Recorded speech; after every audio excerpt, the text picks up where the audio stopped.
우리는 주일마다 예수님이 누구신가에 대한 내용의 말씀을 계속해서 함께 다루고 있습니다. 왜냐하면 우리는 예수 믿는 사람들인데 예수님이 누구신지에 대해서 가장 잘 알아야 되기 때문에 올해는 예수님에 대한 이야기만, 예수님이 누구신가를 지금 복음서를 통해서, 생애를 통해서 같이 함께 나눠보고 있습니다. 예수님의 공생의 2년은 인기가 대단히 높았습니다. 수많은 사람들이 따르고 있던 기간입니다. 이때 바리새인들과 서기관들은 예수님을 대중으로부터 분리시켜 놓으려고 했습니다.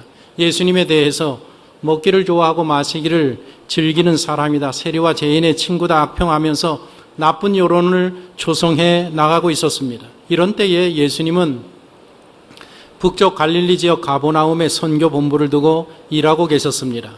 이스라엘의 남쪽 지역을 유대라고 하고 중간 지역을 사마리아라고 하고 북쪽 지역을 갈릴리라고 합니다. 예수님은 가버나움에 머무시면서 갈릴리 일대를 순회하시면서 전도하셨습니다. 그러다가 명절을 맞이하게 되면 남쪽 유대 지역으로 내려가셔서 예루살렘에서 명절을 지키고 다시 올라오셔서 갈릴리 지역에서 사역을 하시는 그런 일들을 하셨습니다. 오늘 한 여인이 예수님을 위해 향료를 옥합에 깬 사건은 예수님의 공생의 2년 중간에 있었던 일입니다. 이 일이 있은 후에 바로 예수님은 다시 제자들과 함께 갈릴리 지역을 순회하면서 전도하기 위해서 떠납니다. 아마도 오늘 이 사건은 가버나움 동네에서 있었던 일이라고 생각이 됩니다. 이와 이야기가 비슷한 또 이야기가 하나가 있습니다. 예수님의 공생의 마지막 해에 베다니의 마리아가 300냥의 나드 향유를 가지고 예수님의 머리에 부은 일이 있었습니다. 마태복음 26장, 마가복음 14장에 기록되어 있는 사건입니다. 어떤 사람들은 이 두 사건의 이야기가 같은 이야기인데 복음서 기자들이 잘 모르고 중복해서 썼다라고 이야기를 하고 있습니다. 그러나 그것은 잘못된 생각입니다. 이 두 사건은 연대도 다르고 내용도 확연히 다릅니다. 그러니까 예수님을 위해서 옷값을 깬 사건은 예수님의 공생의 기간 중에 2번 있었던 일입니다. 한 바리새인이 저녁 식사를 대접하겠다며 예수님을 집으로 초대했습니다. 그 사람의 이름은 시몬입니다. 이 사건은 예수님의 공생의 2년 중간쯤에 일어난 일이라고 했습니다. 이 시기에 대중으로부터 예수님의 인기가 최고조였었고 이로 인해서 바리새인들이 적대시하고 있을 그런 때였었습니다. 그런데 왜 이런 시기에 시몬이라는 이 바리새인은 예수님을 집으로 초대해서 저녁을 대접하는가? 예수님을 대접하는 그 이유가 선한 의도가 아니었다라는 것을 우리가 본문을 주의 깊게 살펴보면 알 수 있습니다. 그 당시에 유대 사회에서 점잖은 손님을 집에 모실 때에는 갖추어야 될 예의 범절이 있습니다. 랍비나 지도자나 훌륭한 사람을 집에 초대했을 때 환대하는 그런 문화가 그 유대 사회에 자리 잡고 있었다는 것입니다. 먼저 손님이 집에 오시면 손님의 손발을 씻을 수 있도록 대야에다가 물을 떠다 드려야 했습니다. 더운 나라였었기 때문에 사람들이 샌들을 신고 살았습니다. 그래서 발에 먼지가 많이 끼기 때문에 집에 방문할 때 손님이 오면 그 손발을 씻을 수 있도록 먼저 대야에다가 물을 떠드리는 것입니다. 아주 귀한 분이 오시면 물을 떠드릴 정도가 아니라 그 종들이 나가서 직접 그 발을 씻어주는 그런 일이 있습니다. 예수님께서 제자들의 발을 씻겨주신 것처럼 그렇게 씻겨주는 것입니다. 그렇게 발을 씻은 후에 이제 만찬의 자리에 가서 앉아서 드시는 게 아니라 보통 그 유대 사회는 반쯤은 눕고 반쯤은 앉은 상태에서 차려진 음식을 먹습니다. 그렇기 때문에 그 사회 문화는 손님을 예우하는 첫 번째가 뭔가 하면 오시면 손발을 씻을 수 있도록 물을 떠다 드리는 일입니다. 두 번째로는 초대한 주인을 환영한다는 의미로 볼에다가 입을 맞춰 주는 것입니다. 나는 당신을 진심으로 환영합니다 하는 뜻입니다. 지난 주간에 친구 목사님을 만날 일이 있어서 만났는데 친구 목사님이 3살 된 손녀딸을 데리고 나왔습니다. 얼마나 이쁜지 모릅니다. 우리 친구 목사님이 손녀딸에게 저를 소개하면서 할아버지 친구 목사님이야, 가서 볼에다가 뽀뽀해드려야지. 그러니까 이 아이가 3살 된 손녀 아이가 저에게 와서 이 볼에다가 뽀뽀를 해주는데 할아버지 되는 기분이 이런 기분이구나 라는 것을 느꼈습니다. 기분이 좋았습니다. 손님의 볼에 입을 맞춰준다는 것은 나는 당신을 진심으로 환영합니다 라는 뜻입니다. 우리나라 문화는 그런 문화가 아닙니다. 집에 손님이 온가 오랜만에 사람을 진짜 반갑게 만나면 우리는 어떻게 합니까? 요즘은 시대가 많이 좋아져서 젊은 사람들은 두 팔을 벌려서 허그를 해줍니다. 이렇게 허그를 해주면 나는 정말 당신이 반갑습니다. 이런 뜻인데 옛날 분들은 그렇게 안 하고 정말 반갑고 환영한다는 것을 어떻게 표시합니까? 달려가서 덥석 두 손으로 손을 잡고 이렇게 하면서 난 정말 반갑습니다. 이렇게 표시하지 않습니까? 환영합니다라는 뜻입니다.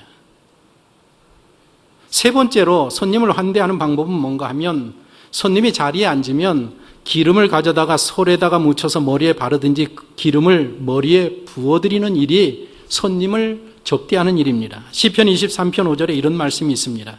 주께서 내 원수의 목전에서 내게 상을 차려주시고 기름을 내 머리에 부으셨으니 내 잔이 넘치나이다. 다윗의 고백인데 하나님께서 우리가 천국에 가면 어떻게 우리를 대하여 줄 것인가, 우리를 위해서 정말 진수성찬을 차려놓고 그리고 거기에 우리가 앉아있으면 우리의 머리에 기름을 부어주신다고 했습니다. 집에 들어선 손님의 머리에 기름을 발라준다라는 것은 정말 내가 당신을 환영합니다, 축복합니다, 잘 되기를 원합니다라는 뜻입니다. 구약시대 제사장이나 왕에게는 그 왕으로 세워질 때, 제사장으로 세울 때 그 머리에 기름을 부었습니다. 그때 기름을 부은다라는 때 사용되는 동사는 마사흐라는 동사고, 여기 손님의 머리에 기름을 바르는 것은 디센이라는 동사를 씁니다. 디센의 기본적인 의미는 무엇인가 하면 번성하다라는 뜻입니다. 그러니까 집 주인이 손님의 머리에 기름을 바르는 것은 내게 찾아온 당신이 정말 번성하기를 원합니다, 잘 되기를 원합니다, 형통하기를 원합니다, 그런 의미를 담고 머리에 기름을 부어주는 것입니다. 또 다른 것은 향수의 역할을 하기도 합니다. 먼 길을 오시면서 몸에 땀을 흘리고 먼지가 많이 나니 냄새가 나니까 이제 향유를 부어줘서 그 향유가 향수의 역할을 대신하는, 그래서 일종의 배려하는 행위라고도 할 수 있습니다. 이렇게 당시 유대 사회에서는 손님을 모실 때는 이런 예의 범죄와 절차를 지키는 것입니다. 그런데 이 바리새인 시몬은 예수님을 초대하고 그 어느 것도 하나도 지키지 아니하였다라는 것입니다. 그러니까 예수님을 초대해놓고 예수님을 홀대하고 있습니다. 예수님에게 무례하게 대하고 있습니다. 그렇다면 왜 이 사람은, 이 바리새인은 예수님을 초대했을까? 아마도 선한 의도가 아니고 어떤 숨겨진 그 목적, 예수님에 대한 안 좋은 그러한 흠들을 잡아보기 위함이 아닌가라고 생각을 할 수 있습니다. 당시에 바리새인들이 예수님을 먹기를 좋아하고 마시기를 즐기고 세리와 죄인의 친구라고 악평을 하고 있었을 때입니다.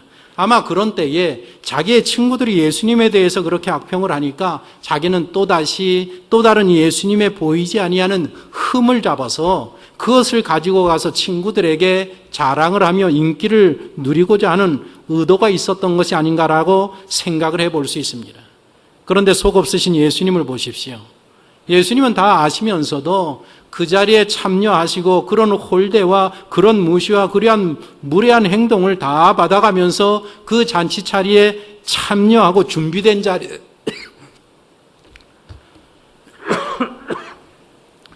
앉는다는 것입니다. 제가 예전에 들은 이야기인데, 우리 박정희 대통령이 되시고 난 후에 미국에 방문했다고 합니다. 아마도 존슨 대통령쯤 되었을 텐데 이런 일이 있었다고 합니다. 두 정상이 만나니까 서로 반갑다고 인사를 하고 회의를 하기 위해서 테이블 양쪽에 이렇게 앉았습니다. 그런데 미국 대통령, 키가 큰 미국 대통령, 다리도 긴 미국 대통령이 앉자마자 다리를 이렇게 딱 꼬면서 앉은 겁니다. 우리나라 문화에는 굉장히 예의가 없는 문화입니다. 무시하는 문화 아닙니까? 그런데 미국 사람들은 그렇게 앉습니다. 고위 여화를 막론하고 그게 습관이 돼서 다리가 길어서 그런지 몰라도 이렇게 하면 굉장히 편하니까 그렇게 무식하게 앉는단 말입니다. 그런데 우리 대통령이 어떤 대통령입니까? 앉자마자 그렇게 나오니까 기분 상해가지고 그 자리를 박차고 일어났다는 거 아니에요. 박차고 나가버렸다는 거 아니에요. 그러니까 이 미국 관료들은 왜 화내는지를 모르는 겁니다. 우리의 문화는 그런 거 아닙니까? 저는 이런 대통령의 자세가 아주 마음에 듭니다. 우리 예수님은 그런데 한마디 말씀도 하지 아니하고 그렇게 무례하게 행동하는데 인도하는 대로 따라가서 자리에 앉으시고 식사를 하신단 말입니다. 예수님이 누구십니까? 하나님의 아들 아니십니까? 우리의 구세주 아닙니까? 예수님이 하나님이십니다. 하나님이신 예수님이 일개 바리새인의 악한 의도를 가지고 당신을 초대하고 이렇게 무례하게 하는 행동을 왜 예수님이 모르고 계시겠습니까? 그 마음 중심에 무엇을 생각하는지 무슨 목적을 가지고 지금 나를 초대했는지 예수님이 다 알고 계십니다. 그럼에도 불구하고 그런 것들을 개의치 아니하시고 그 자리에 참석하셔서 식사를 함께 나누고 계시다라는 사실입니까? 왜 참석하십니까? 시몬을 불쌍히 여기시고 시몬의 그릇된 생각을 고쳐주시고 그 불쌍한 한 영혼을 구원하시기 위해서 그 자리에 하고 계시다라는 사실입니다. 이로 인해서 이 죄 많은 여인이 행하는 행동을 통해서 이 바리새인에게 구원이 무엇인지 알게 하고 정말 예수님이 어떤 분이신지 알게 하기 위하여서 그 자리에 참석하고 계시다는 것입니다. 그러면 이 여인은 도대체 그 자리에 어떻게 참석하게 되었는가? 아마도 그 당시에는 예수님의 인기가 가장 높으실 때라서 예수님이 가시는 곳마다 10,000명, 20,000명이 모이는 것은 그건 일도 아니었었습니다. 아마 그날도 예수님께서 이 시몬의 집에 갈 때에 예수님 앞에 수많은 사람들이 길을 걸어갔을 겁니다. 예수님 환영하면서 환대를 하면서 앞길을 걸어갔고 그 뒤에는 또 수많은 사람이 예수님을 따라서 갔을 것입니다. 예수님 옆에는 12명의 제자들이 이제 경호원이 되어서 예수님을 철저히 경호하면서 그 집까지 갔을 겁니다. 시몬의 집에 다다랐을 때에 초대받은 예수님과 12제자만이 대문 안으로 들어갑니다. 다른 무리들은 구경꾼이 되어서 집안을 지켜보고 있습니다. 오늘날 같은 이런 집이라고 생각하면 안 됩니다. 모든 것들이 다 오픈되어 있고 에어컨 시설도 안 되어 있고 모든 사람들이 삶을 서로 볼 수 있는 그런 시대였었습니다. 그리고 지금 이 사건이 일어난 때가 바로 여름이었었습니다. 한여름이었었기 때문에 문들을 다 열어놓고 그 당시에 선풍기가 있었겠습니까? 에어컨이 있었겠습니까? 문을 다 열어놓은 상태에서 지금 잔치가 진행되어져 가는 것을 구경꾼들이 다 지금 지켜보고 있는 것입니다. 그 자리에 이 여인이 보고 있는 것입니다. 그런데 이 여인이 보니까 이 시몬이라는 바리새인 집주인이 얼마나 무례한지 모릅니다. 그 귀하신 예수님을 모셔놓고 물도 안 떠다 드리고 볼에다 키스도 안 하고 머리에 기름도 발라주지 아니하는 아주 무례한 행동을 하고 있는 것입니다. 아마도 이 여인은 너무나도 구원의 감격이 큰 사랑이 많은 이 여인은 그것을 보면서 집으로 돌아가서 향료, 값을 가져오는 것입니다. 가져와서 사람들의 틈을 비집고 그 집 안으로 들어가서 빙 둘러 앉아있는 사람들 뒤로 해서 예수님 뒤로 가서 섭니다. 37절, 38절, 39절을 보십시오. 그 동네에 죄 지은 한 여자가 있어 예수께서 바리새인의 집에 앉아 계심을 알고 향유 담은 옥팍을 가지고 와서 38절, 39절을 같이 읽어보겠습니다. 시작.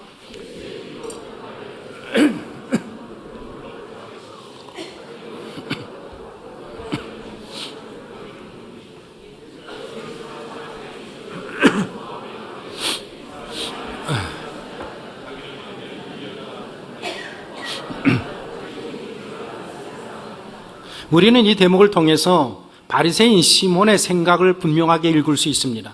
시몬은 평소에 예수님을 향한 궁금증이 있었습니다. 사람들이 이 사람을 선지자라고 하는데 정말 선지자가 맞는지, 아니면 우리 바리새인들은 이 예수에 대해서 먹기를 좋아하고 마시기를 즐기고 세리와 죄인의 친구 그 정도로 생각하는지, 이 사람이 정말 어떤 사람인지 궁금해하고 있다는 것을 발견할 수 있습니다.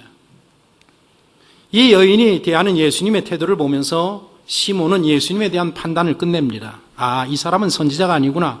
만약에 저 사람이 선지자라고 하면 이 여인이 얼마나 큰 죄인인지 알 텐데 지금 이 여인에 대해서 알아보지 못하는 것을 보면 이 사람은 선지자가 아니구나. 우리네 이 바리새인들이 말하는 것처럼 저 사람은 그런 부류의 사람이구나. 그렇게 판단을 내리고 있습니다. 이 마을 한 구석에 몸을 파는 매춘부가 살고 있습니다. 그녀는 아마 그 동네에서 불량한 사람들에게는 굉장히 유명한 여인이었을 것입니다. 도덕적으로 가장 타락한 위치에 있는 그런 사람입니다.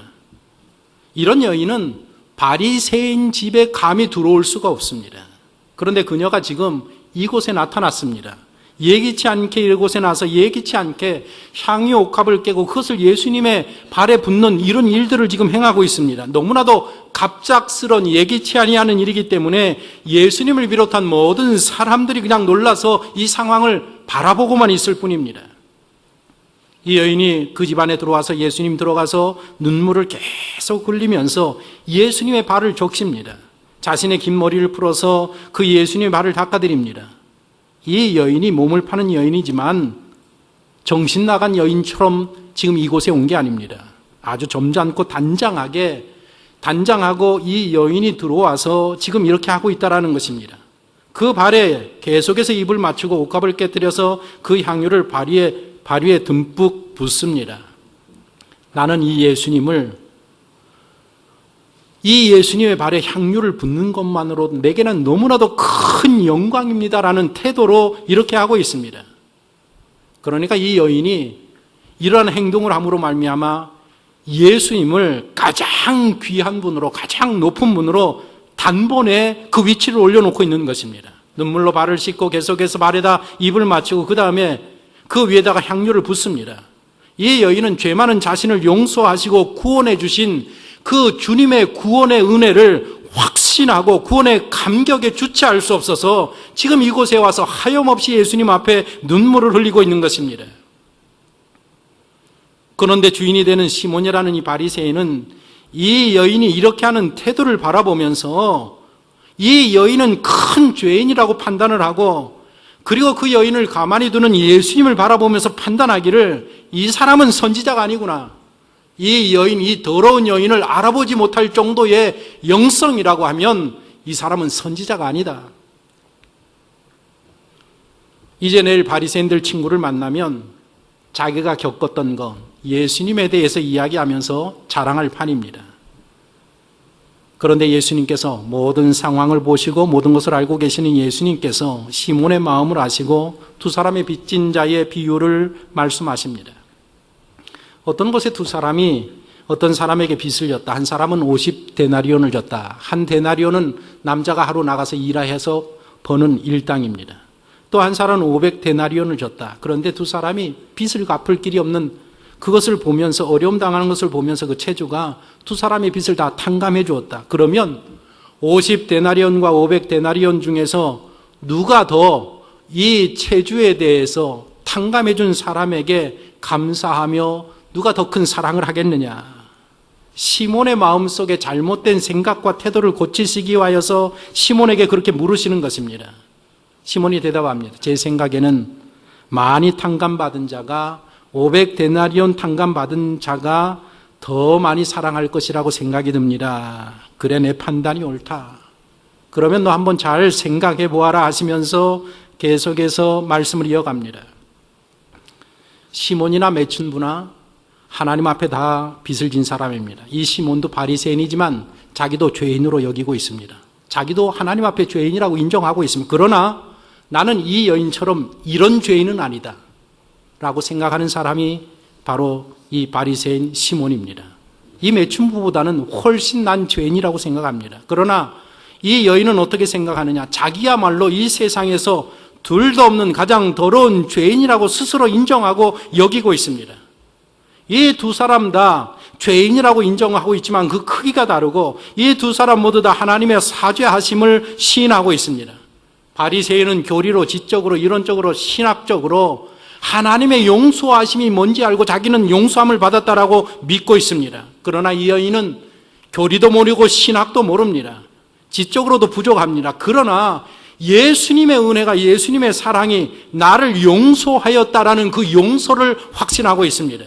수고하고 무거운 짐진 자들아 내게로 오라, 내가 너희를 쉬게 하리라라는 그 말씀에 의거하여서 내가 죄의 용서함을 받았다라는 그런 확신을 갖는 여인이 이 여인이었던 것입니다. 내 죄를 이분이 다 용서하여 주셨다.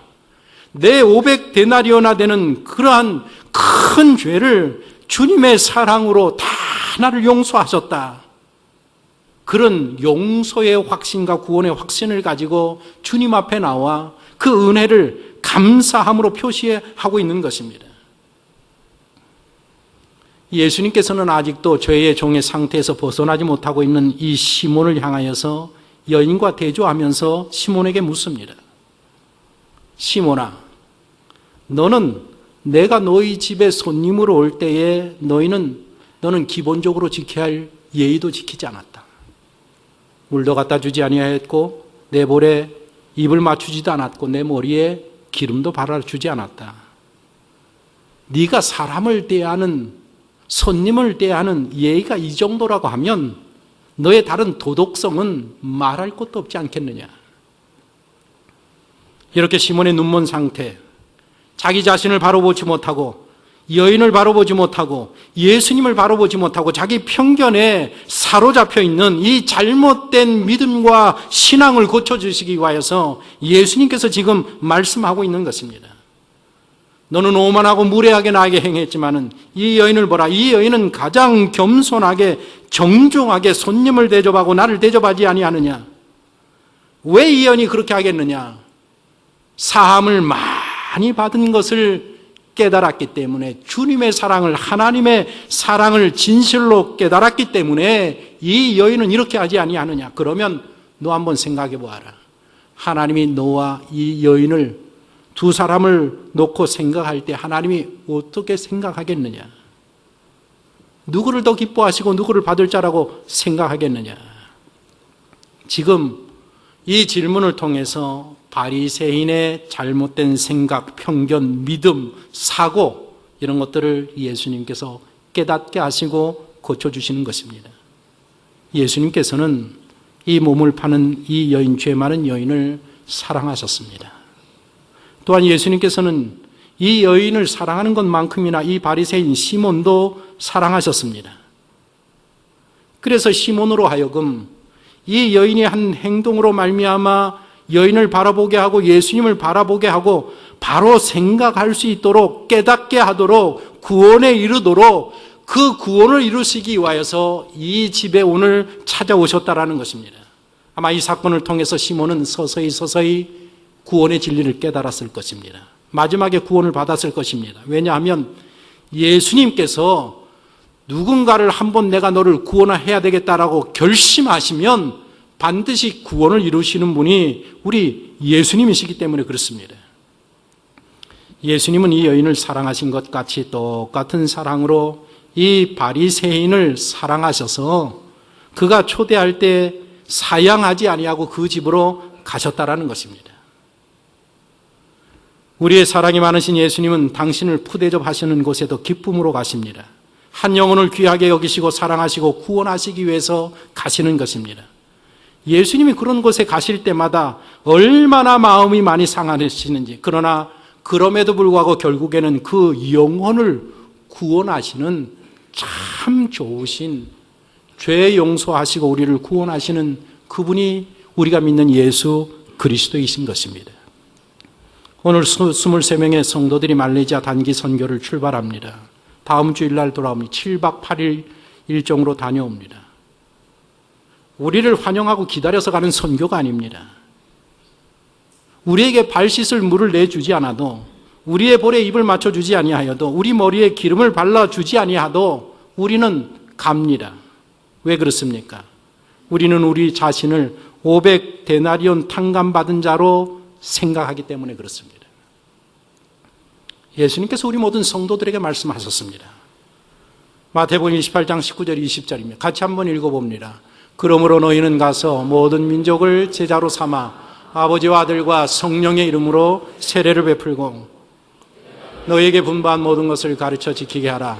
볼지어다 내가 세상 끝날까지 너희와 항상 함께 있으리라 하시니라.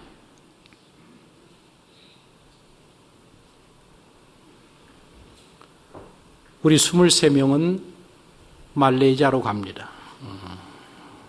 영적인 전쟁터로 갑니다. 남아있는 성도님들은 무엇을 하시겠습니까? 이곳에서 여러분들이 기도를 할 때마다 우리에게 영적인 무기들을 공급하시고 또 하나님의 크신 은혜의 능력을 우리에게 공급하여 주는 그런 일들을 하시는 것이 바로 기도입니다. 여러분들이 한 번 기도할 때마다 하나님의 공급하는 물자들이 어마어마하게 우리들에게 올 것입니다. 오늘 이번에 이 말레이시아 단기 선교를 통해서 우리가 한 영혼을 구원할 수 있다고 하면, 한 영혼이 진리를 깨달을 수 있다고 하면, 특별히 어린아이들 학교에 다니면서 학교 사역을 많이 하는데, 어린아이가 우리들의 사역을 통해서 예수 그리스도를 만나고 예수 그리스도를 알고 그 한 심령이 자라나서 말레이시아를 이끌어가는, 신앙으로 이끌어가는 지도자로 성장할 수 있다고만 하면 우리는 하나님이 기뻐하시는 선교를 마치고 돌아오게 되는 것입니다.